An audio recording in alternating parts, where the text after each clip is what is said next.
हिमालय की गोद में विराजमान बाबा बर्फानी अमरनाथ के दर्शनों के लिए यात्रा की शुरुआत हो चुकी है। लोग अमरनाथ के लिए रवाना होना शुरू हो गए हैं। हालांकि कश्मीर में हालात अभी ठीक नहीं हैं, बावजूद इसके बाबा अमरनाथ के दर्शन पूजन के लिए भक्तों का जन सैलाब अमरनाथ की ओर उमड़ने लगा है। आपको बता दें, धर्म की नगरी काशी से भी बाबा अमरनाथ के दर्शनों के लिए भक्तों का एक बड़ा जत्था दिलीप सिंह बंटी के साथ रवाना हुआ। ये नज़ारा वाराणसी कैंट स्टेशन का है, जहां वाराणसी कैंट स्टेशन से दर्शनार्थियों का तीसरा जत्था हावड़ा अमृतसर मिल से रवाना हुआ। सैकड़ों की संख्या में यहां से भक्त इस ट्रेन से पहले अमृतसर पहुंचेंगे और फिर वहां से जम्मू होते हुए पहलगांव तक जाएंगे।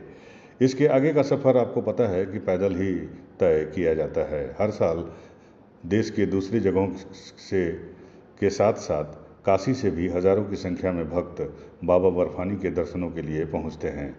इस साल भी काशी से हज़ारों भक्तों के बाबा अमरनाथ के दर्शनों को जाने का अनुमान है।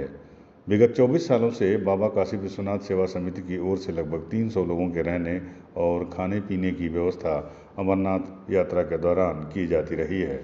यहाँ काशी से इस संस्था की ओर से 100 लोगों को अमरनाथ बाबा के दर्शनों में सहयोग के लिए भेजा जाता है। आज रवाना हुए इस जत्थे में कई ऐसे लोग भी हैं जो अपने खर्च पर बाबा के दर्शन नहीं कर सकते। तब ऐसे लोगों को इस संस्था ने मदद करके बाबा के दर्शन का सौभाग्य दिलाया है। अभी कई और जत्थे बाबा के दर्शनों को वाराणसी से रवाना होंगे। मैं ये कहूंगा कि भारतवर्ष की सबसे कठिन धार्मिक यात्रा है और कठिन धार्मिक यात्रा सबसे कठिन स्थल पे हो रही है। परंतु गत वर्ष मैं अनुभव किया हूं, मैं चंदनबाड़ी के कैंप में श्री बाबा काशी विश्वनाथ के कैंप में रहा।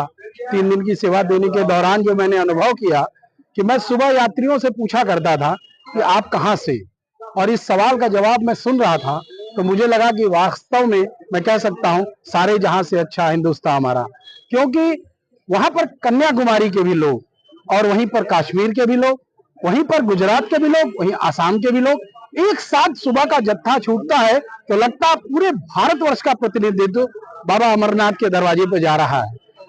भैया आज हम लोग का तीसरा जत्था जा रहा है। 2 जत्था पहले निकल चुका है, तीसरा जत्था जा रहा है जिसमें करीब 65 से 70 लोग हैं जो यहाँ से बेगमपुरा एक्सप्रेस से सीधे जम्मू होते हुए पहलगाम फिर चंदनबाड़ी अपने स्थान पर हम लोग पहुंच जाएंगे आज की डेट में। और ये यात्रा मेरी निरंतर जो है 40 दिन चलेगी।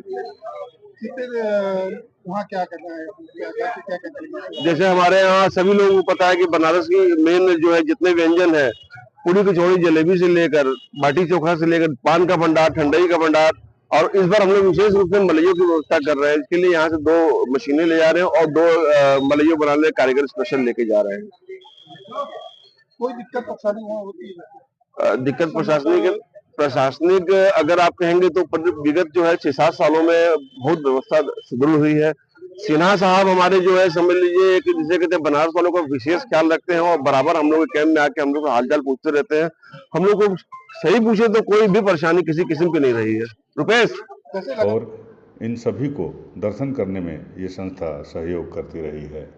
यूपी न्यूज़ 9 के लिए वाराणसी से सुजीत पटेल की रिपोर्ट।